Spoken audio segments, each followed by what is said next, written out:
নমস্কার, সালামু আলাইকুম। আমি হুমায়ুন কবির, যে ইউপি পার্টির চেয়ারম্যান। সদ্য উড়িষ্যায় মুর্শিদাবাদের সুতির চকবাহাদুরপুরের জুয়েল রানাকে যেভাবে বাংলা কথা বলার জন্য তাকে পিটিয়ে মারা হলো, এই নৃশংস ঘটনার সেইভাবে রাজ্য সরকারকে প্রতিবাদ করতে দেখছি না, আন্দোলন করতে, কথা বলতে দেখছি না। জুয়েল রানাকে যেভাবে মরতে হলো, অনেক ব্যক্তিকে বিগত কয়েক বছর ধরে কখনো দিল্লিতে, কখনো হরিয়ানায়, কখনো উত্তরপ্রদেশে, কখনো ছত্তিশগড়ে এইভাবে কিন্তু তাদের প্রাণ যাচ্ছে শুধুমাত্র বাঙালি হওয়ার জন্য আর বাঙালিদের মুসলমান হওয়ার জন্য। কারণ বাঙালি কোনো হিন্দু মুসলমান হওয়া উচিত না। বাঙালি আমরা ভারতবাসী। অথচ আমাদের এই ভারতবর্ষে গণতান্ত্রিকভাবে, সাংবিধানিকভাবে সবটাই কিন্তু একজন অমুসলিমের যেমন অধিকার আছে, তেমনি একজন মুসলিমের অধিকার আছে। প্রত্যেকটা জাতি ধর্ম নির্বিশেষে যাদের নিজের নিজের ধর্ম যেমন পালন করবে, তেমনি তাদের গণতান্ত্রিক অধিকার আছে সুস্থভাবে বেঁচে থাকার। কিন্তু কি দেখা যাচ্ছে যে বাংলা থেকে উড়িষ্যা বা অন্য কোনো জায়গায় কাজ করতে গেলে তাদেরকে আক্রমণ করা হচ্ছে, মারা হচ্ছে, মেরে ফেলা হচ্ছে, নির্যাতিত হচ্ছে, বোম্বাইতে গিয়েও হচ্ছে। অথচ বাংলার বাইরে থেকে অন্ততপক্ষে 50-60 লক্ষ মানুষ কিন্তু এই বাংলায় বিভিন্নভাবে তারা আছেন এবং বিভিন্ন কাজে কর্মে যুক্ত আছেন। বাঙালিরা তো কোনোদিন তাদেরকে অন্য রাজ্যের লোক হিসাবে, অন্য ভাষাগত মানুষ হিসাবে তাদেরকে আক্রমণ করেছে, এরকম দৃষ্টান্ত কিন্তু নেই। তাই আমি বলবো, বাংলার সরকারকে বলবো, মুখ্যমন্ত্রীকে বলবো, আপনি মুসলমানদের মসিয়া সাজেন, আপনি এইসব নাটক বন্ধ করেন।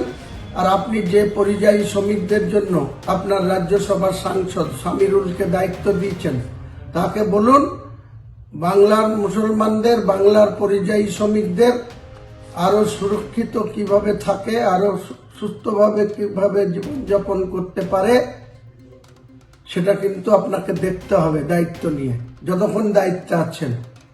আর তা যদি না করে শুধু নাটক করেন, মিথ্যা কথা বলেন, তাহলে আমরাও একটা টাইম আসবে, বাঙালিরা যেমন বাইরে আক্রান্ত হবে, আমরাও বাঙালিরা কিন্তু একটা হয়ে আমরা কিন্তু এই রাজ্যে যে অবাঙালিরা এখানে এসে রাজত্ব করছে, বিভিন্নভাবে আমাদের জমি জায়গা অর্থতে ভাগ বসাচ্ছে, সেটার বিরুদ্ধেও কিন্তু আমরা নামবো, সোচ্চার হব।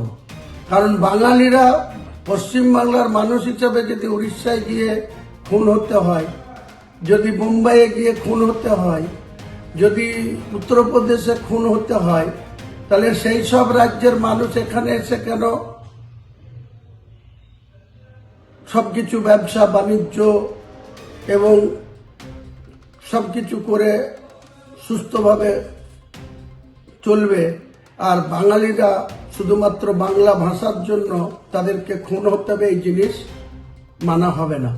তাই যখন গদি মিডিয়া বা বিশেষ করে ইউটিউবার দীপক ব্যাপারী তৃণমূলের হয়ে এত ন্যাকেটলি দালালি করছেন, যখন বাংলাদেশের কোনো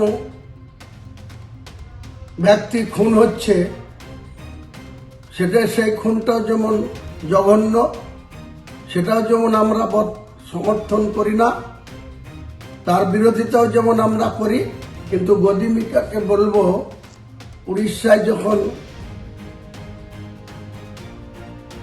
লোক এখানে খুন হয়, সুতির ব্যক্তি খুন হয়, তখন আপনাদের সোচ্চার হতে দেখি না। আপনারা নিরপেক্ষ দৃষ্টিভঙ্গি নিয়ে, আপনাদের ইউটিউবার হোক, আপনাদের দায়িত্ব আছে, আপনারা নিরপেক্ষ দৃষ্টিভঙ্গি নিয়ে মানুষের কাছে সঠিক তথ্য তুলে ধরবেন। আগামী দিনে কিন্তু সাধারণ মানুষ জাগতে শুরু করেছে, তাদের জাগ্রত সিদ্ধান্তই আপনাদের বিরুদ্ধে যাবে। কাজেই আমি শীঘ্রই সময় বের করে আমি ছুটিতে যে ব্যক্তি মারা গিয়েছে তার বাড়িতে যাব, তার পরিবারকে সান্ত্বনা দিতে যাব, তাদের পাশে থাকব। পিস নিউজ বাংলা, সত্যের পক্ষে, শান্তির পথে।